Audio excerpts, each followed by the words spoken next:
Good evening, everyone, and Moadim Lesimcha, Chag Sameach.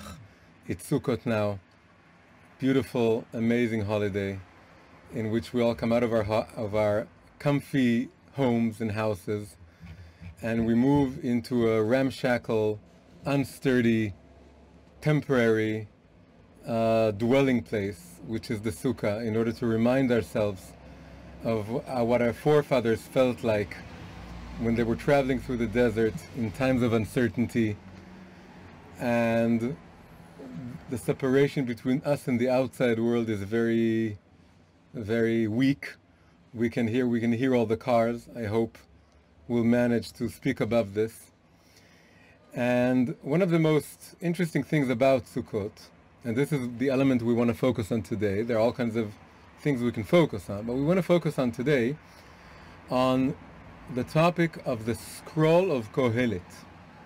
The scroll of Kohelet, also known as Ecclesiastes, which is a Greek word which comes from the word congregation or crowd, which is the Hebrew meaning of Kohelet as well, a kahal, because Kohelet is one of the names of King Solomon, the great king, but he was also called Kohelet because he would gather crowds around him. We are now living in a time, in the coronavirus time, in which we can't congregate. In Hebrew it's called lehitkahel. We can't create a kahal. It's actually the very same word that is used for Kohelet. It's the same word that we use now here in Israel when we're talking about that it's forbidden, absolutely forbidden, to create a crowd that's more than a few individuals, a few meters apart. It's the same word.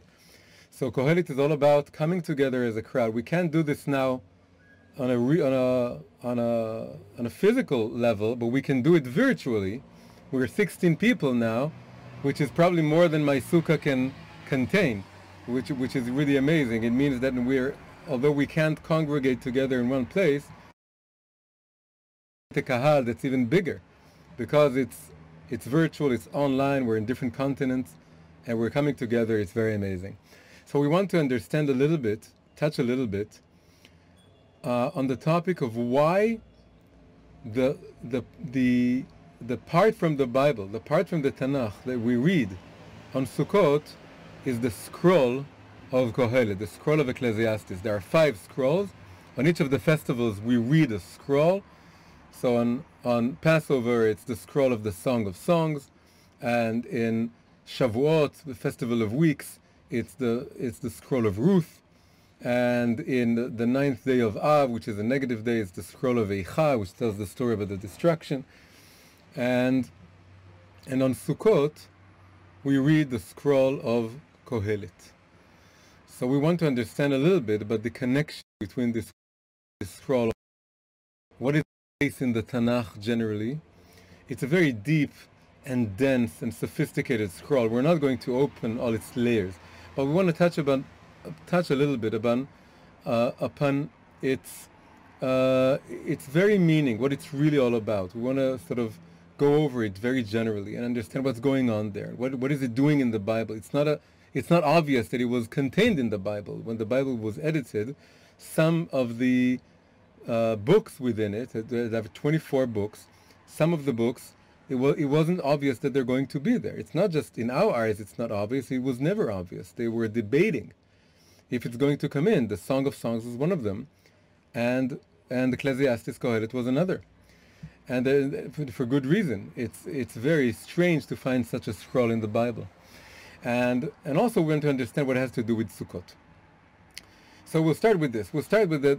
There are 3 books within the Tanakh that are ascribed to King Solomon, and the 3 books are the Song of Songs that we mentioned, and Proverbs, Mishlei, a book of many proverbs and aphorisms and idioms and ideas. That there wasn't a debate about Proverbs. It's a very wholesome book.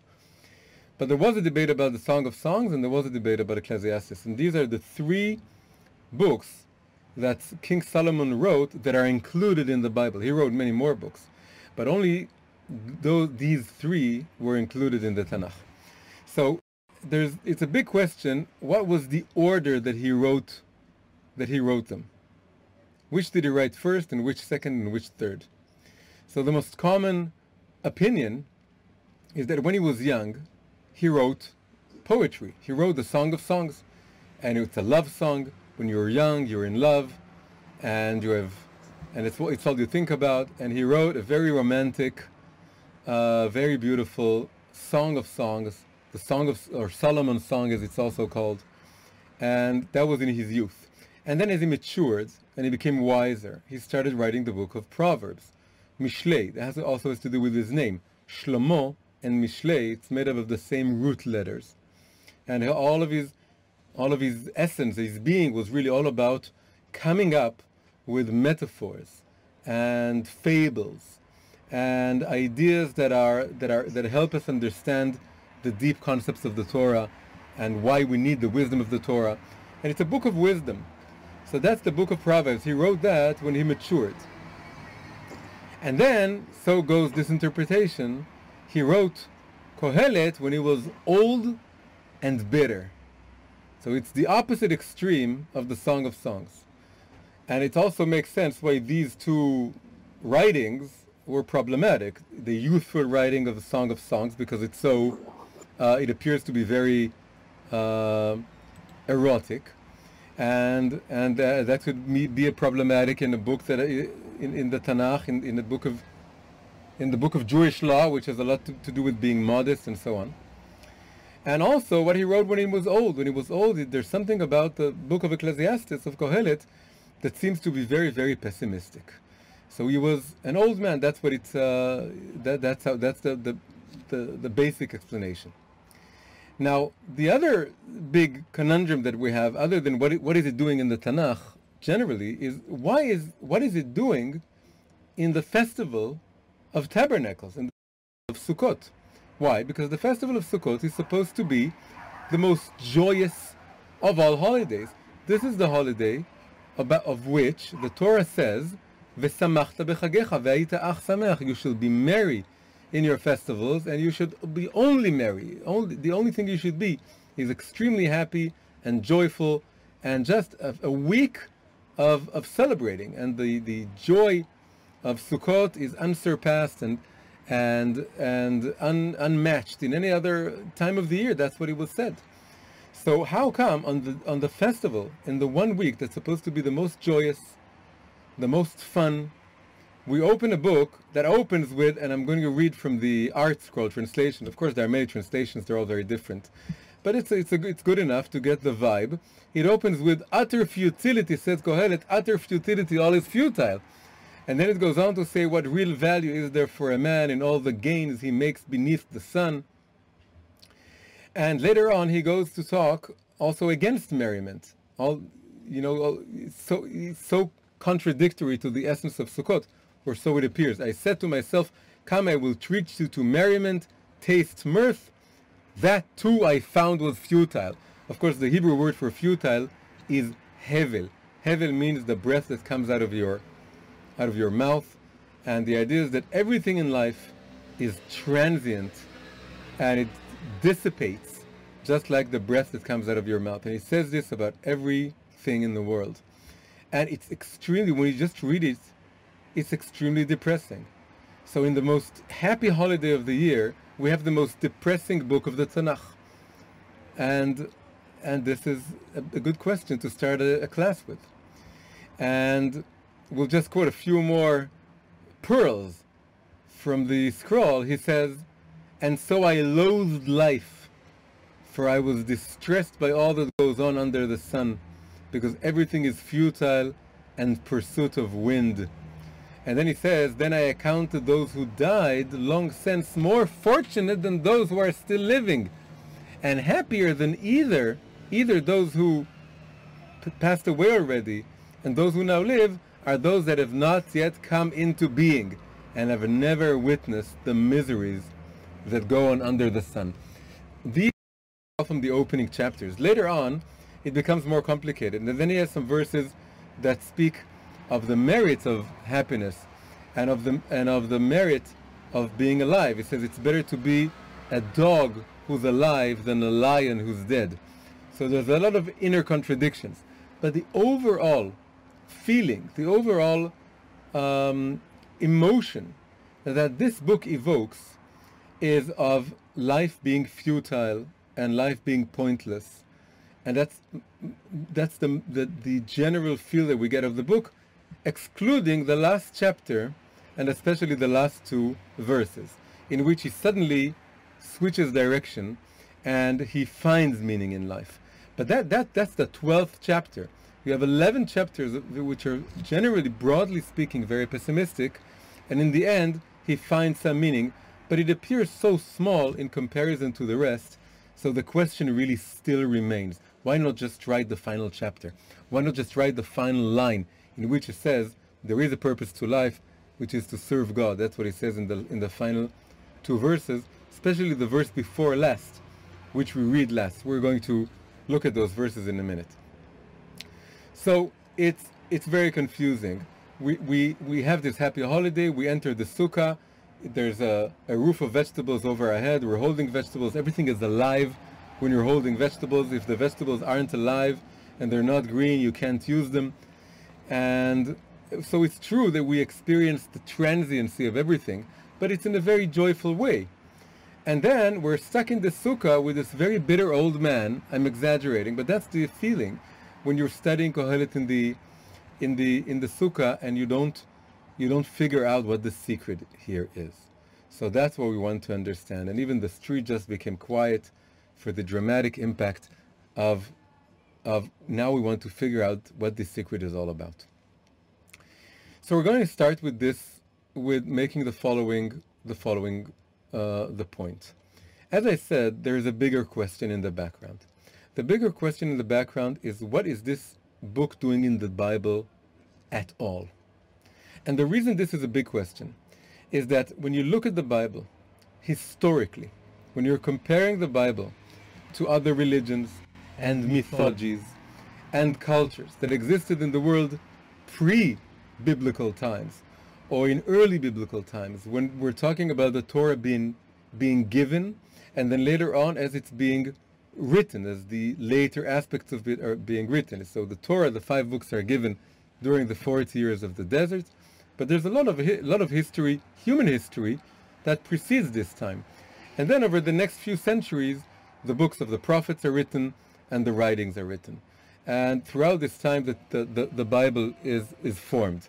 When you look at this time and the time preceding this, and you look again very, very broadly, you can see the following idea. You can see that in many ways the Bible is an answer to a very basic tenet that the world was holding on to pre-biblical times. And that tenet, or that idea, was that time is cyclical, that time is circular, that it's a wheel, the wheel of time. And the wheel of time repeats itself endlessly. This has been called by researchers or people who study religion and comparative religion, they called it the myth of eternal return. The myth of eternal return is the idea that's prevalent in almost all universal global mythologies, and that this is the idea that time repeats itself endlessly. Whether this is a good experience or a bad experience depends on the culture, and we'll see this in a minute. But generally speaking, primitive cultures venerate the circle of time. They venerate the circle of the seasons, which is the yearly circle, or the monthly circle, the circle of the moon, the cycle of the moon, or the cycle of human life from being born to dying. And it's really part of revering or venerating nature. In Hebrew, the word for nature, teva, is the root of the word tabat, which means ring. Ring, a circular ring. And nature come from the exact same root. Nature is cyclical. You have the cycles of, as I said, the moon and the sun and the seasons and the day, and everything is moving in circles, the planets are moving in circles. And primitive man saw this as the ultimate truth, and his life revolved around this idea of the circle. So he would dance in circles, And primitive music is also rhythmical. When in music you have rhythm and melody. Rhythm is something circular, it's repetitive. Melody belongs to a later stage in the development of culture, when it starts developing a story. A story develops, it's not repetitive, it's not circular, but melody comes after rhythm, and it's based on rhythm. But primitive music, tribal music, is all about rhythm and dancing in circles around the fire. And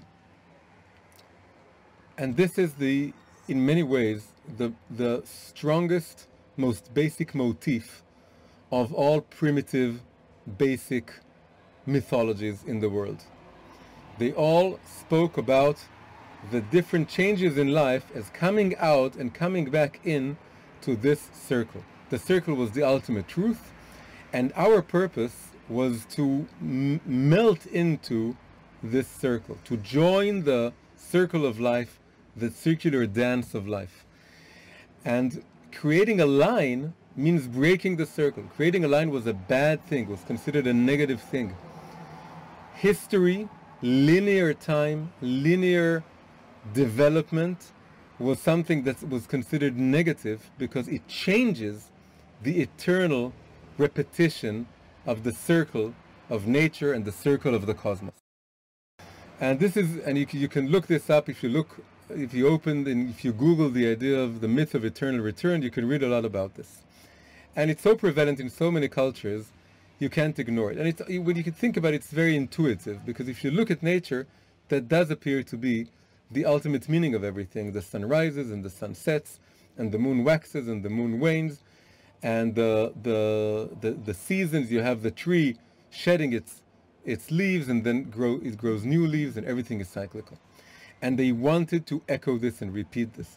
And in many ways, primitive religion also envied animals, because animals take this circle very easily. They don't mourn their dead, and they live the cycles of nature without any inhibition. They don't contemplate suicide. They don't contemplate where is the circle coming from. And early man, primitive man, if you look at all the totems and all the earliest kinds of idols, the earliest idols weren't anthropomorphic. They looked like animals. And that was part of trying to worship nature. When you worship nature, you want to be like an animal. Now, after this stage came another stage in which more sophisticated religions and more sophisticated philosophies and mystical systems, they took the opposite view. And they said that our purpose in life is to break free from the circle. The circle wasn't good, now it became bad. And instead of something to celebrate, to dance around the bonfire and to celebrate the stages of life, and also to celebrate death and to celebrate all the stages of this cycle, they said, no, all this cycle is a vicious circle. It's a cycle of misery. And the purpose of all life, of human life, of conscious life, is to, via meditation and via elevating your consciousness, to break free from the endless cycle. They also believed in reincarnation. It was the part of the same cycle. Their purpose is to break free from this cycle. This appears to be the very opposite. And you can say it is the very opposite, because first the cycle was considered something very positive, and now it's considered our enemy. Now that's the thing we want to escape. But when you think about it, the escape wasn't in favor of linear time. It wasn't that they replaced circular time or cyclic time with linear time. They replaced cyclic time with timelessness. They wanted to break free from this world and to be in a timeless state of nirvana or nothingness, timelessness, that you break free, you transcend physical reality altogether, any kind of time.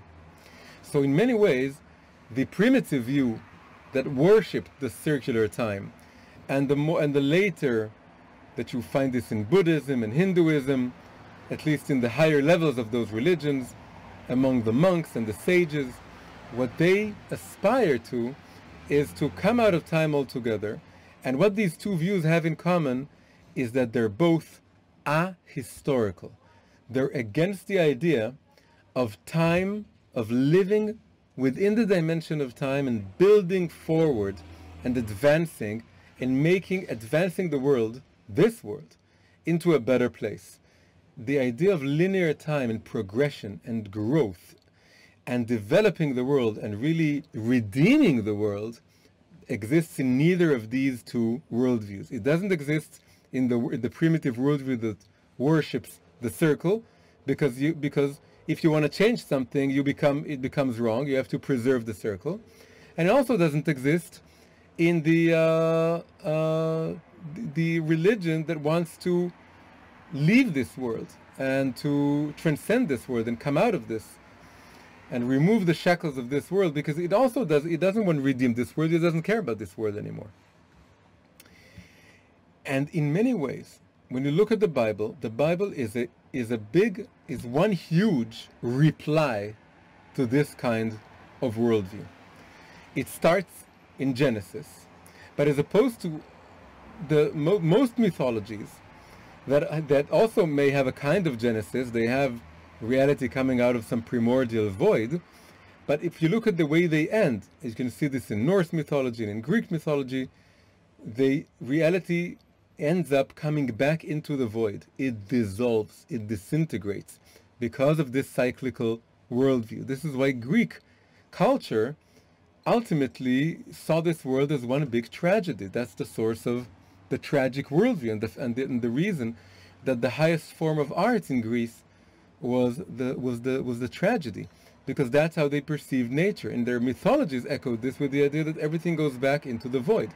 But the Tanakh starts with the world coming out of the void, or the tohu vavohu, the chaos of creation, the primordial void, and then it creates an arrow of time through the 6 days and the 7th day, and it ends in two ways. It ends, the books of the prophets end with the prophecy of the end of times, which is a total redemption, in which the world acknowledges its divine origin, and the creator of the world is acknowledged by all living beings, and there's peace, and there's no more famine and no more war. It's a rectified, redeemed, earthly world.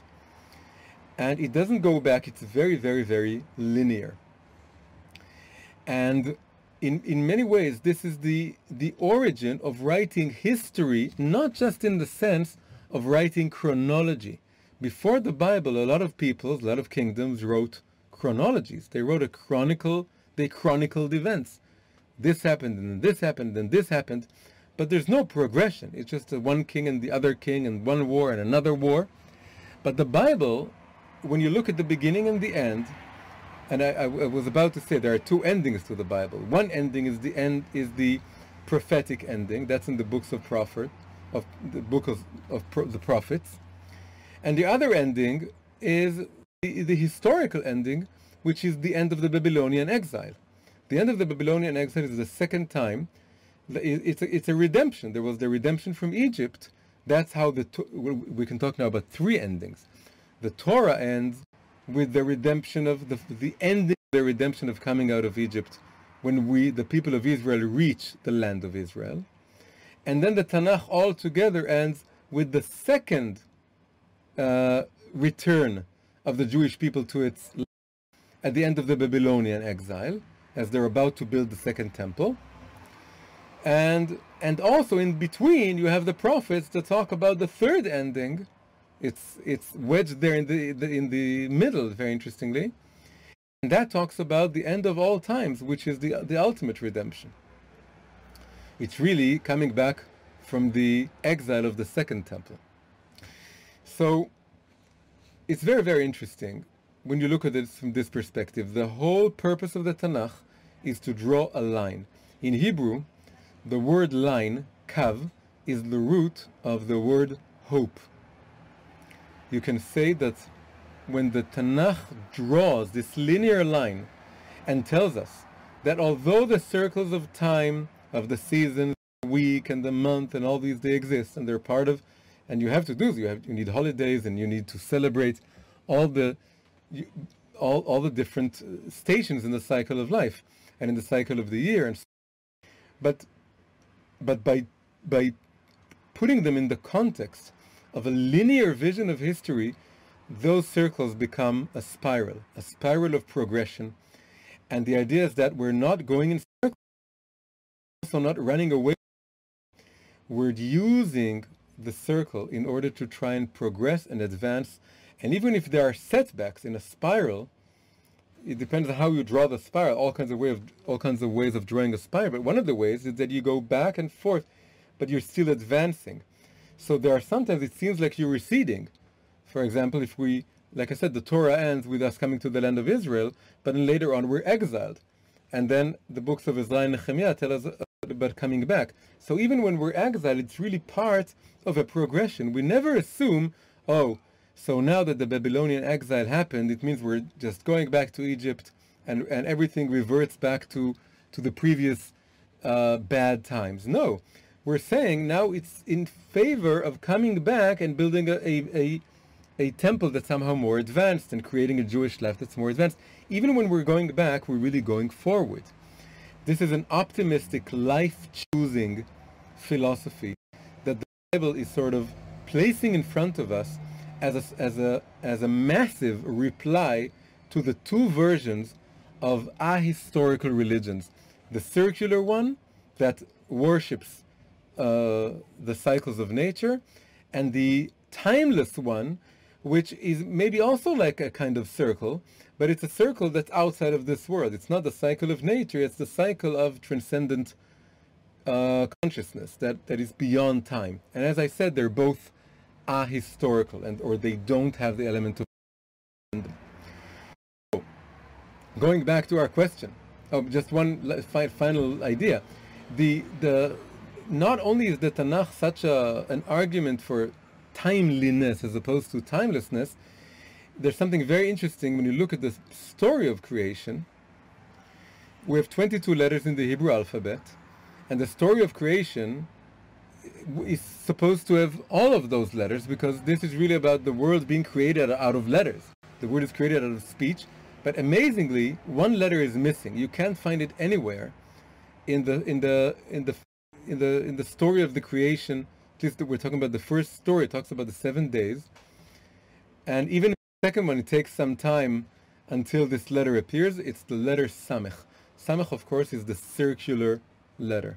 The circular letter suggests circles, cyclical repetition, and it's nowhere to be found. It's one letter you can't find in the story of creation. So it's an amazing idea. The story of creation so much wants to hammer in the idea that we're not talking here about circular time. We're creating a trajectory that starts at the beginning of time and ends at the end of times with an amazing redemption of physical reality. And one more thing before going back to Ecclesiastes. If you open the beginning of the Mishneh Torah, the Rambam's, Maimonides' most foundational work of halakha, and in the beginning, when you get to the chapter of Ilchot Avodah Zarah, that is the laws regarding idol worship and everything that's forbidden that goes around idol worship, he starts that book with a history of idol worship, how it came about, because in the beginning, Adam and Eve spoke with God. And he talks about this gradual deterioration and the forgetting of the connection with the Creator until all the world was only made up of idol worshippers. And then, and I'm quoting here, and then he finishes this historical description with an amazing that really echoes everything we just said.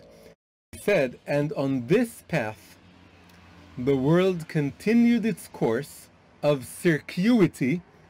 In Hebrew is haya mitgalgel.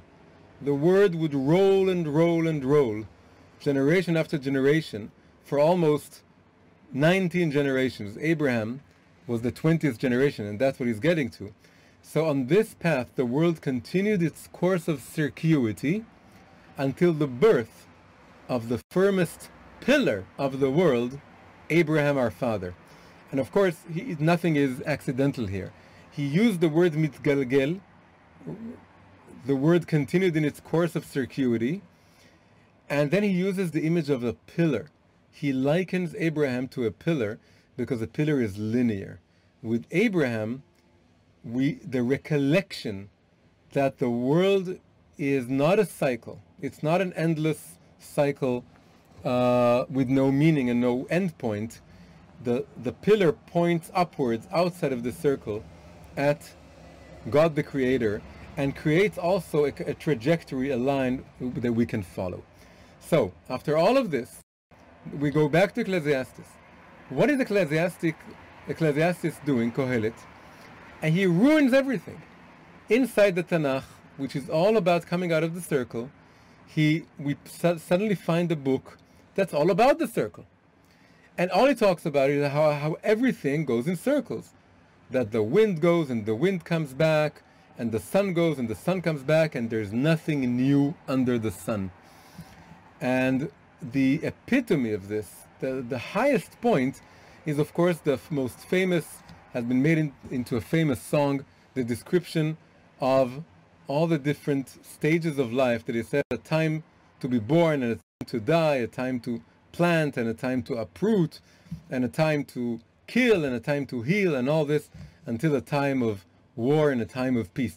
There are exactly 28 times there, divided into 14 positive times, 14 negative times. It really creates a kind of huge lunar cycle. The lunar cycle is, roughly speaking, 28 days, 4 weeks, 2 weeks of waxing, 2 weeks of waning, 14 days, 14 days. And this is the most famous paragraphs in the world, in world history of world literature. And this is in many ways the heart of Kohelet. And Kohelet is all about the world going in circles and how futile it appears. Sometimes Kohelet sounds like one of those Oriental sages, like maybe a Buddhist or a Hindu, and in fact many people have made this comparison, that he's giving up on this world. He says that this is a vicious circle, it's a circle of agony, let's just escape this in some way. On the other times he says, well, just accept it, like in the circle of times. There's a time for this and a time for this, and everything has its place in the great cycle of time. That's when he sounds like the more primitive religions that worship this circle of time. And only at the very end, as I said, he breaks the circle. And he breaks this in a very beautiful way. In Hebrew, it starts with Sof Davar Akol Nishma. So I'll read the translation. Translation, again, ArtScroll translation. He says, the sum of the matter, when all is said and done, revere God and observe His commandments, for this applies to all mankind. Zo, ki ze kol ha'adam. This is the purpose of human life, the purpose you were created for. Then there's another verse that God will call every creature to account for everything unknown, be it good or bad. This is really the final verse. You have to account for what you did. There is a judge after all these circles are ended. Judge, this judge. But it's customary in Jewish tradition, you can find it in every Bible, that after this final verse, we go back to the verse before last. Sum of all the matter, when all is said and done, revere God and observe His commandments, for this is the purpose of mankind. Now, interestingly, this verse that's last, one before last, and then is again put in the end, starts with the letter Samech. The one letter that's missing, the story of creation, is here. It starts this final or ultimate or penultimate verse, or penultimate turned ultimate, but the word is Sof, end. It's like he's breaking. He's using the letter of the circle, Samech, but the word is Sof. He breaks the circle, breaks the spell, and he says we can come out of the circle. There is something beyond that gives life's meaning. It's not the solution of the religion dancing around the fire, and it's not the solution of the ascetic Buddhist or Oriental monk who's trying to transcend reality. It's something that has to do with serving God and being accountable before God, morally speaking, in this world. But again, it's just the final 2 lines, or more broadly speaking, the final chapter. But again, the question is, what is this? The Bible is one long answer, one long reply to the ahistorical religions of old and the ahistorical philosophy. And it's about creating a linear. Why put this book that echoes them so forcefully? Why echo them so much? If the Bible is going out of its way to replace them, why give them so much room? Why even open up the possibility for people to say, oh, Kohelet is just like Buddhism or Hinduism. Kohelet is just like one of those primitive myths of eternal return. It isn't. Look at the ending. But why even create the possibility of making this comparison? So I'm going to give a simple answer, and then we're going to make it a deeper answer. So the simple answer, something I heard long ago, which really captured me, and I think it's a very, very good answer, and then it really touched me in a very personal way, is that it goes like this. One of the ways to think about the Bible is 24 books. We can think about the Bible as a medicine. And actually this is said by the sages. They say that God is a healer. He heals all of your wounds. He says if you have a headache, learn Torah. If you have a stomach ache, you should learn Torah. Whatever that you have, Torah. It's the cabinet. It has everything to heal you. You have to learn it properly. But it has everything. It was actually just, if you study the Daf Yomi, it was just a couple of days ago that this was said, this idea. Now, there is something famous that is a principle among doctors ever since the beginning. No medicine cabinet is ever complete without a vial. You need one vial of poison in the medicine cabinet. It's incomplete. And in fact, many medicines are as poisons to you if you're healthy. If you take the wrong medicine, it could hurt you or make you feel bad. And sometimes it could really kill you. And the idea is that an expert doctor knows when and how much and to what extent and in what situation one should use maybe a little bit of poison, and that could really heal you. And there are many examples of this. You can say that all vaccination works that way. It's internalizing something negative, and then that builds your immune system. That's how you become immune to something. But of course, all this needs to be done extremely carefully. You need to be an expert one. Just open the medicine cabinet and just take any bottle and just, fill up and drink it. And the idea is, of course, that the Bible is one big medicine cabinet, and every medicine cabinet is incomplete without a vial of poison, and the vial of poison within the medicine of the medicine cabinet called the Tanakh is Ecclesiastes, is Kohelet. Kohelet is that poison. The Baal Shem Tov said, he said this idea, that an expert doctor knows how to use poison. That's why you need some poison. And in Chassidut, it's customary to say that what is a poison? The poison is egoism. Egoism is poison. But a tzaddik knows how to use egoism in a way that's positive. He knows how to leverage egoism. But you can think about some other poisons also. So in many ways, Kohelet is the poison within the medical cabinet. And if you just open the medical cabinet and you take that bottle and you just drink it as is without prescription, without knowing when and what's the perfect time and in what context and in what atmosphere you should learn the book of Ecclesiastes, you can really get depressed and it could kill you. And there are some verses there that are so depressing. If you just read them and you think this is Judaism, it really, you don't know what's the purpose of life anymore. That's because you took it without prescription. That's not how you're supposed to read Ecclesiastes. You have to know how to read it. It's there, but don't you know that the Tanakh is a medical cabinet? Don't you know you don't start open it up and read it? And regarding the other books, you can't just open Genesis and understand what's going on. You need to have interpretations, you need to have a rabbi, you need to open this up seriously. Some things don't make sense, they contradict. And this goes especially true about Ecclesiastes. Now I'm going to tell you a personal story.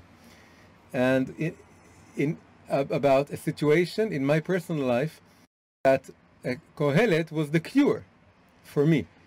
So I was a teenager. When I was a teenager, I grew up totally secular. You can't get more secular than the home that I grew up in, seriously. It was, my father called our home ultra-Orthodox secular. That was our denomination. And ultra-Orthodox secular.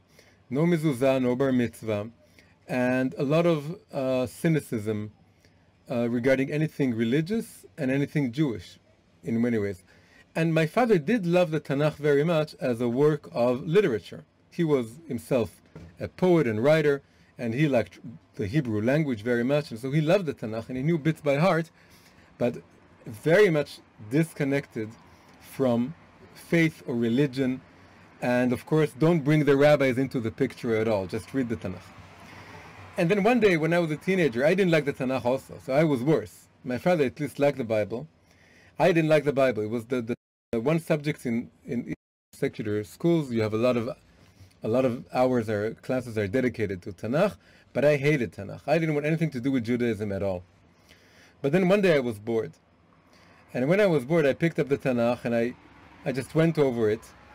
And then I realized there are some books that I have no idea what they're about. For example, Kohelet. I looked at Kohelet. I have no idea what is this about. Nobody's ever talked about this. So I opened it up and I read it, and it was just amazing. It really captivated me.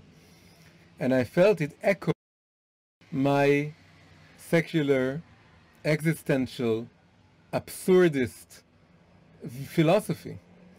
And it echoed it so much. And for me it was amazing that this book of religion finds a place that it gives me room. It gives my worldview, my atheist worldview. Of course, I didn't like the last two verses, but until the last two verses, I really liked it.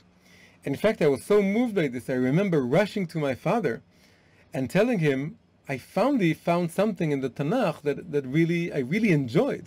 I really enjoyed it. It's so beautiful. And he smiled. He said, of course, good morning, join the club. It's a beautiful book. And for me, this was like a tiny moment, long before I dreamed that I would be so immersed in studying Judaism, that the Tanakh touched me.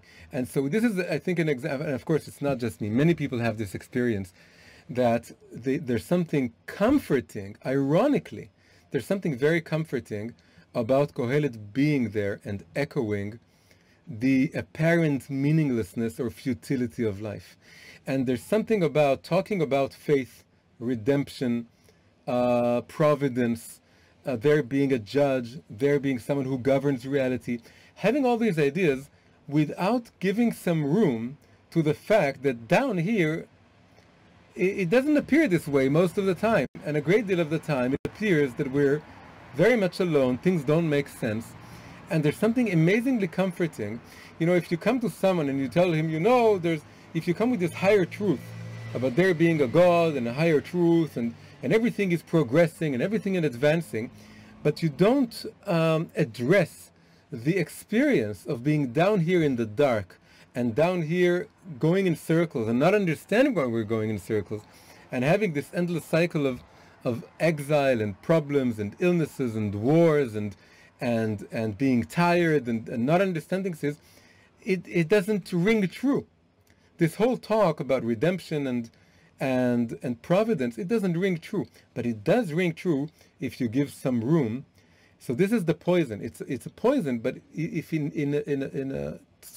when you take it with prescription, a little bit in Sukkot, when you're in the Sukkah, in the most joyous holiday, when you're able to experience the fact that everything is transient, but in a good way, that you can connect to something higher, and really everything, breaks apart in the end, your houses and everything, but there's something beyond it. There's this divine light surrounding you, and it's a very happy holiday, and you're with your family, and you're smiling, and you're singing, and in this time you read Kohelet, it creates an amazing combination.